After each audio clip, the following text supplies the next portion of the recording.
vamos dar continuidade ao nosso assunto aí sobre lipídios.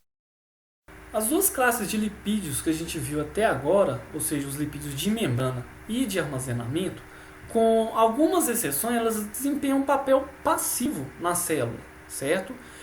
Outros lipídios, já em quantidade, em termos quantitativos bem menor presente nas células, elas desempenham um papel mais ativo dentro de um organismo, atuando aí como mensageiros, sinalizadores celulares, desempenham um papel aí de cofadores, atuam como pigmentos, hormônios, certo? Então a gente vai falar um pouquinho aqui de três classes hoje desses lipídios. A gente vai falar de segundos mensageiros, vamos falar das vitaminas e vamos falar de eicosanoides e mediadores da inflamação, certo?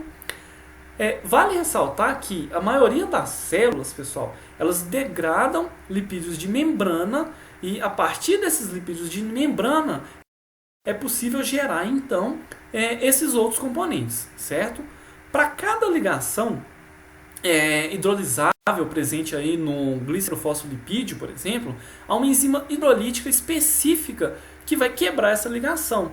Então aqui eu peguei como exemplo o fosfatidil dinositol, certo? Então aqui, para esse exemplo aqui, eu tenho várias enzimas que vão hidrolisar ligações específicas. Olha, eu tenho a fosfolipase A1, vai hidrolisar a ligação éster aqui do ácido graxo ligado no carbono 1 do glicerol. A fosfolipase A2 vai hidrolisar o ácido graxo ligado no carbono 2, certo? Já a fosfolipase C já vai hidrolisar essa ligação fosfodiéster aqui presente. Ok? Então, sim, eu tenho enzimas específicas para isso. E, pessoal, então aqui eu já peguei esse exemplo de lipídio de membrana, o fosfatidildinositol, porque ele e seus derivados fosforilados, eles atuam em vários níveis para regular o metabolismo celular. Então, sinais extracelulares como a vasopressina vai ativar essa fosfolipase C aqui, ela é uma enzima de membrana, ela fica aderida nas membranas biológicas, para quebrar essa ligação aqui, certo? E hidrolisando essa ligação, ela vai liberar dois produtos que vão atuar como mensageiros intracelulares. O inositol de trifosfato, essa molécula aqui que ela é polar, então ela vai cair no citosol, certo? Ele também é chamado aqui de IP3, certo? Ele é solúvel em água. E o outro componente que vai ser liberado é o diacilglicerol. Vai ser o glicerol ligado aqui a esses dois ácidos graxos aqui, certo? Esse componente aqui, ele permanece aderido à membrana celular, quando ele é hidrolisado então pela fosfolipase C, certo? O IP3 no citrosol, ele vai provocar a liberação de cálcio do retículo endoplasmático.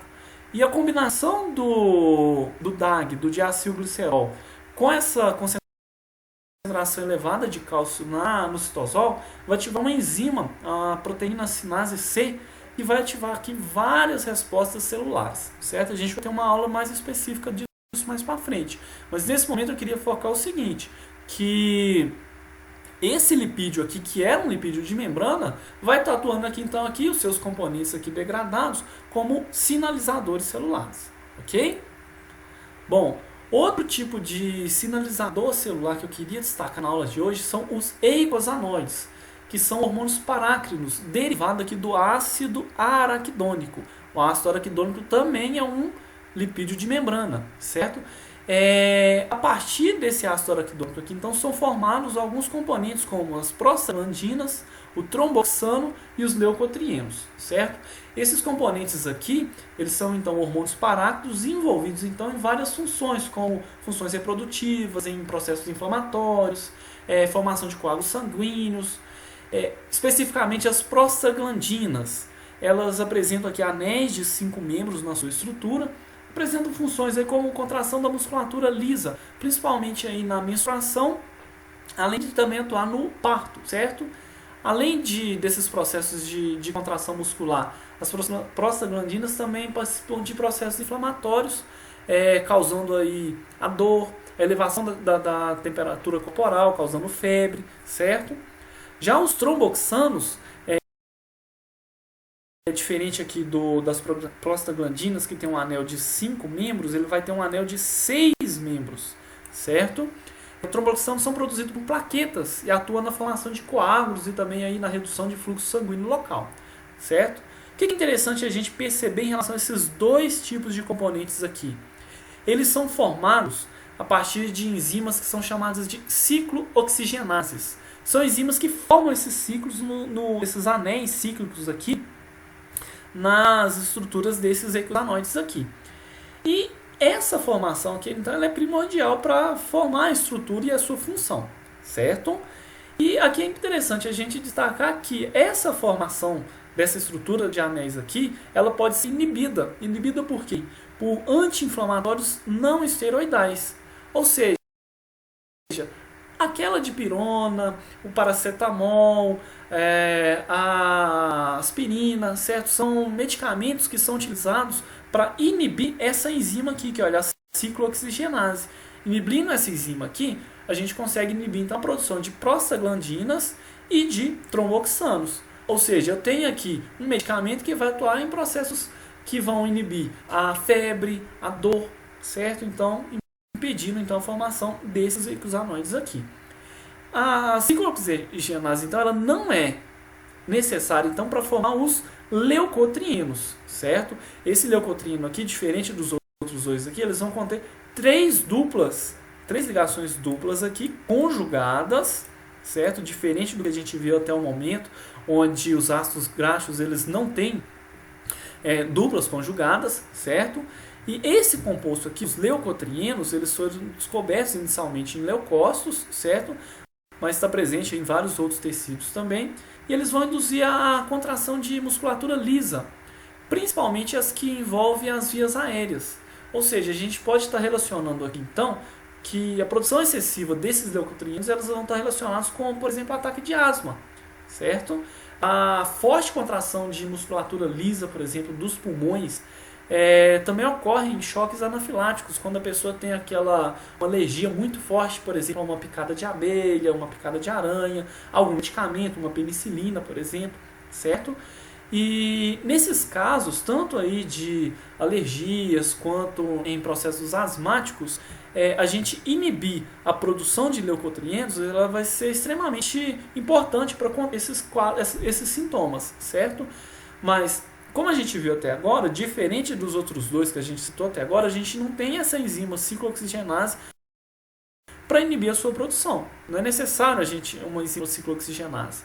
Então, para inibir a produção de um leucotrieno, seria interessante então que a gente inibisse a liberação do ácido araquidônico, certo? Para isso, então, é utilizado os corticoides, certo? A prednisona, a prednisolona, elas vão inibir a liberação do ácido araquidônico pela inibição da fosfolipase A2. Lembra lá da fosfolipase?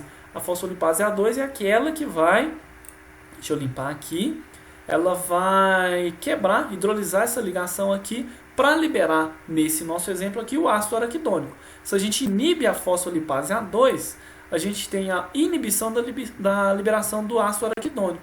E aí a gente impede a formação de todos esses compostos aqui. Ok? Bom, outra classe importante de lipídios com funções biológicas importantes no nosso organismo são os esteroides, certo? Que são derivados aí do colesterol.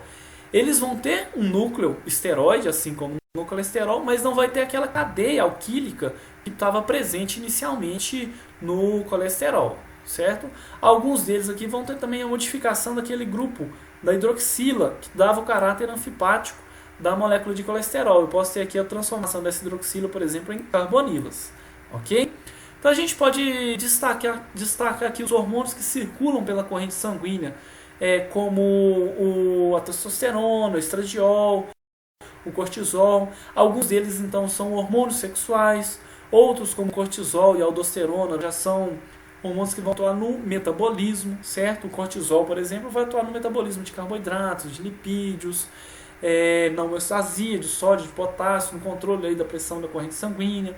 Então, várias funções. Ok? O que é importante a gente destacar aqui? Que esses hormônios eles têm um caráter mais apolar do que polar, certo?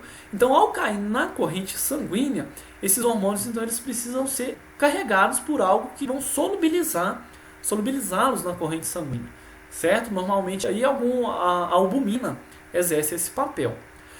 Ao chegar na célula, esses hormônios aqui, então, eles vão chegar até o tecido-alvo, onde entram nas células, e vão se ligar a receptores proteicos altamente específicos, geralmente localizados aí no núcleo, e que vão causar, então, mudanças na expressão gênica, certo? Controlando, então, aí, o metabolismo de DNA, certo?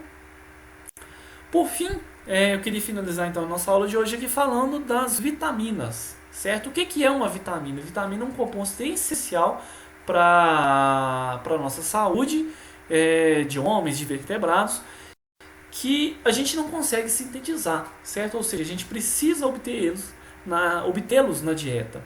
E a gente pode classificar as vitaminas em dois grandes grupos.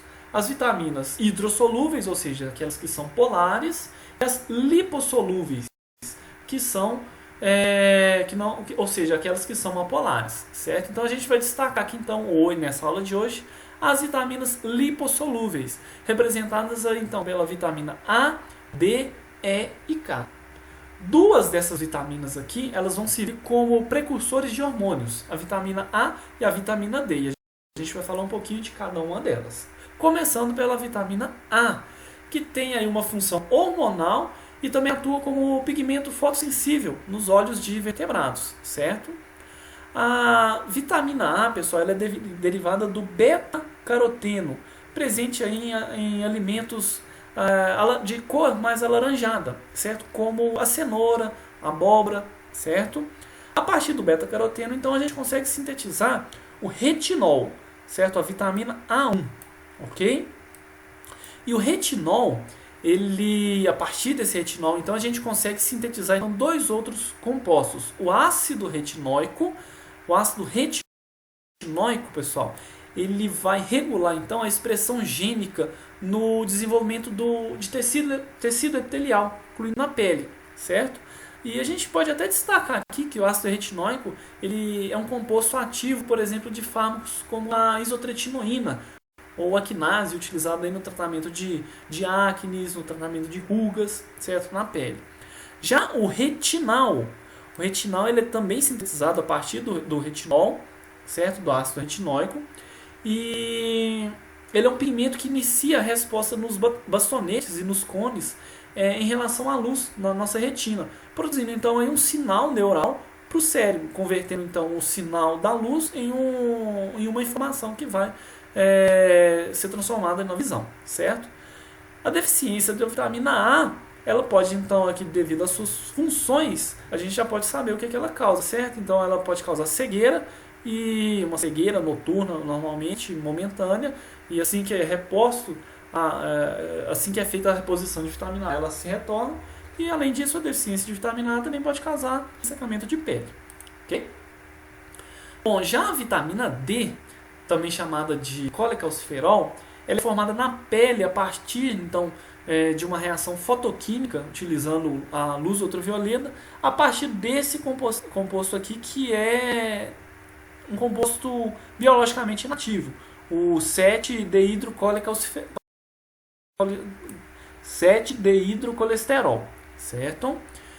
A vitamina D, ela não é biologicamente ativa, mas ela é convertida na sua forma, essa vitamina aqui, que ela é convertida na sua forma ativa em dois passos, sendo que um acontece no fígado e outro no rim, certo? Produzindo então a forma ativa, na verdade que são duas reações de hidroxilação. Eu coloco aqui uma hidroxila aqui nesse carbono 25 e outra no carbono 1, certo? Formando a 1,25 de hidroxivitamina D, certo? Ela participa então, regula a absorção e também o metabolismo do cálcio, de forma que a deficiência da vitamina D leva à formação defeituosa dos ossos aí, levando a um quadro de raquitismo, certo? As outras vitaminas que a gente vai finalizar aqui com a nossa aula de hoje, a vitamina E e a vitamina K, sendo que as duas elas são formadas por polimerização de isoprimos, certo? A vitamina E, ela é um grupo de lipídios derivados do tocoferol, que contém um anel aromático aqui, que olha, substituindo com uma cadeia lateral longa de isoprenos, ou seja, aqui, olha, onde eu tenho divididinho aqui, olha, nessa linha pontilhada, eu tenho cadeias de isopreno, certo? Encontrada então em ovos, em óleos vegetais.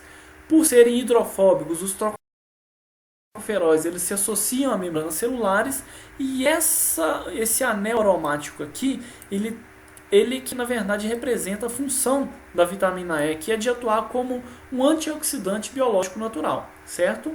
Esse anel aromático vai reagir então com radicais livres, que são produzidos aí em várias rotas metabólicas dentro da célula e vai destruir esses radicais livres, protegendo então ácidos graxos insaturados de oxidações, impedindo os danos oxidativos que possam ocorrer dentro da célula.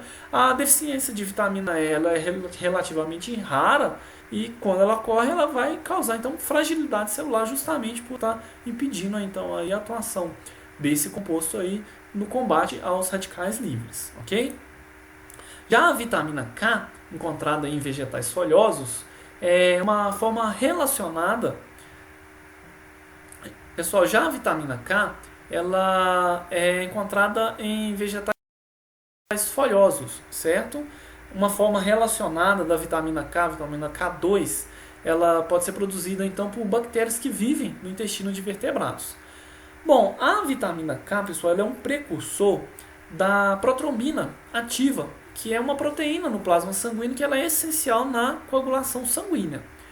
Bom, e sua deficiência, lógico, então, ela vai estar relacionada com distúrbios de coagulação sanguínea em doenças hemorrágicas, que, apesar de ser incomum em humanos, certo? Bom, galerinha, a gente finaliza então aqui nossa discussão sobre lipídios de função sinalizadora. Numa próxima aula, então, a gente vai falar um pouquinho sobre as principais reações que acontecem em lipídios. A gente vai falar de reações de rancidez, formação de hidrogenação catalítica e a gente vai falar também um pouquinho sobre